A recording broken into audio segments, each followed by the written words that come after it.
dag, hvis man skal køre et effektiv forhindringskørsel, og man skal køre en effektiv maraton, så når hun drejer til højre der, så skal hun faktisk give lidt efter i venstre tøjle, så når man kører på udvendig tøjle, fordi så får man nemlig hesten stille, som I så den der.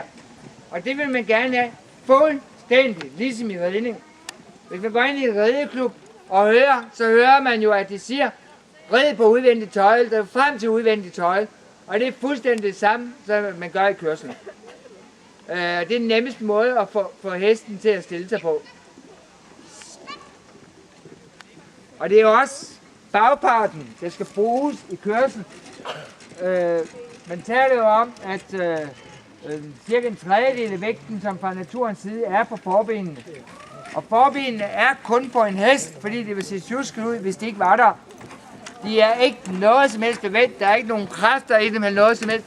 Al kraft og muskulatur, det sidder på bagparten, det er derfra, at den gør det.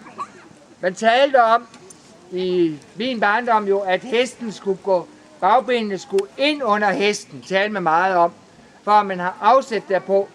I dag ved man, at det er vinklingen af bagparten, der gør, at det får kræfter.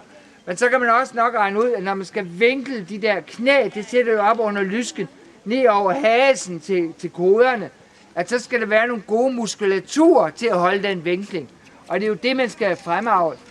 Dressuren er, uanset om det er kørsel eller ridning, jo en måde, hvor man får en smidigere hest, og hvor man får en lettere håndterlig hest, altså en lettere ridende hest og en lettere kørelig hest.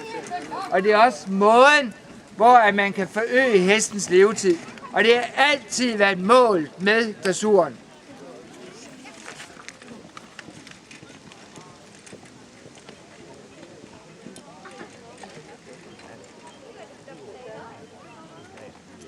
Her ser vi faktisk en rimelig topmoderne vogn, og der er der nogle enkelte, der sætter sådan en sæde bagpå, det er altså ret smart, synes jeg. Og de der unge mennesker der, de er jo vilde med det, og det er jo kanon.